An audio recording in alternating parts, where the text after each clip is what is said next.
to love you, and I'm so afraid of losing you. Being close to you revives the sorrow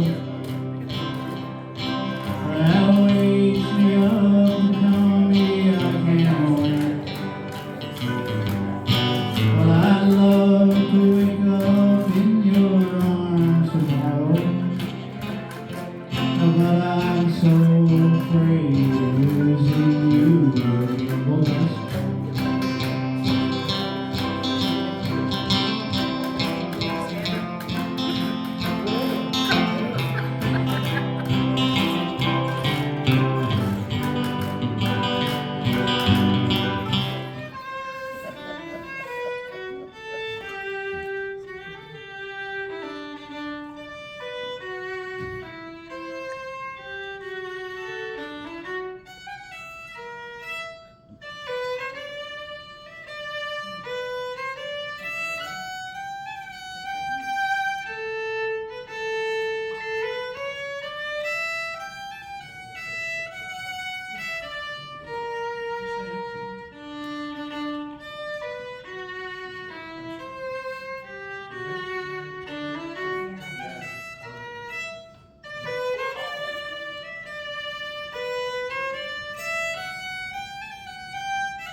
Go, Dad.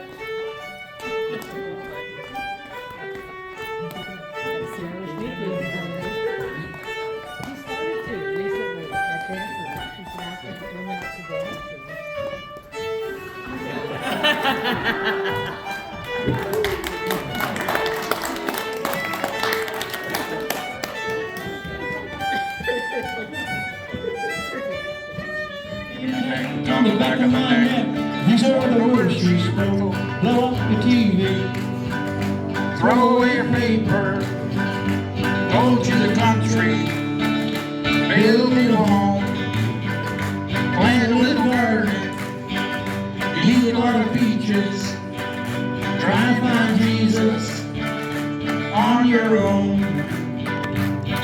Well, I sat there at the table and I acted real naive, for I knew that topless lady had something up her sleeve. While she danced around the bar room and she did the hoochie coo. Yeah,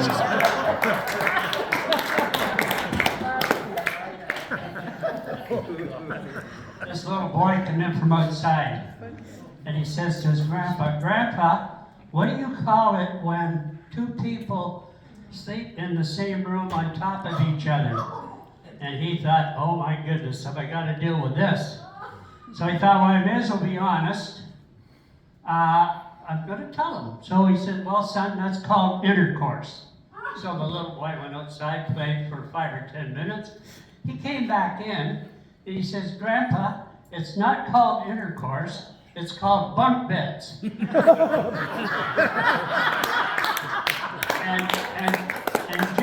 Jimmy's mother wants to talk to you.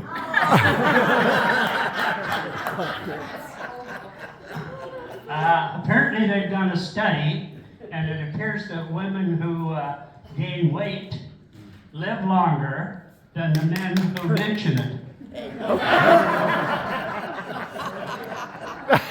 So Ghost walks into a bar and he orders a vodka, and the bartender said, "We don't serve spirits in here."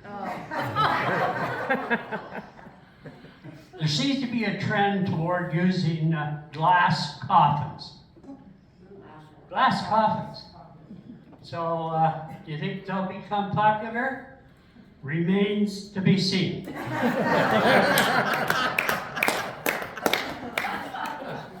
So this old guy, 70 years old, he marries a 20-year-old girl.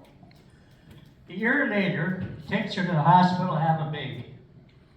The nurse comes out, she says, "Wow, at your age, you're doing pretty good." She says, "You got a bouncing baby boy." He says, "Well, the old motor's still running." So, sure enough, a year later, he's back again, and she's pregnant with another baby. So she comes out, says, "Well, this time you got a nice little girl." And she says, "I'm quite amazed at you." And he says, "Well, like I told you, the old motor's still running." So for a third time, a year or so later, they're back. And she comes out and she says, "Well, you got yourself a nice little boy." And he says, "Well, like I told you the last time, the old motor's still running." She says, "Well, you better go in and get your oil changed. This one's black."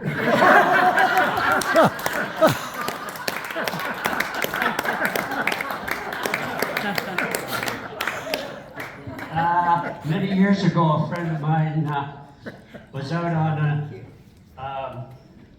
a one-night stand that went horribly wrong. He'll be married 40 years this month. Think about that one. Saw a woman with a t-shirt on and it had one word on it, "Yes." I said, "Implants?" This guy, he's out hunting by himself, and he sets a shotgun down, leans it against a tree to take a drink of water, and the shotgun falls over, and it goes off, and it shoots him in the groin. When he wakes up in the hospital, the doctor says, "I've got some good news and I got some bad news." He said, "The good news is," he says, "we've isolated everything. We got all the pellets out of your groin." He said, "That's it was all in that one area." And he said, "So you're going to be okay. But the bad news is there's a number of holes in your private member." And he says, "Oh my goodness, what are you going to do about that?" He says, "Well, I'm going to have an appointment made with my daughter." And he says, "Oh, is she a plastic surgeon?" He says, "No, she's a flute player in the Toronto Symphony Orchestra." She's going to show you where to hold your fingers so you don't pee in your eye.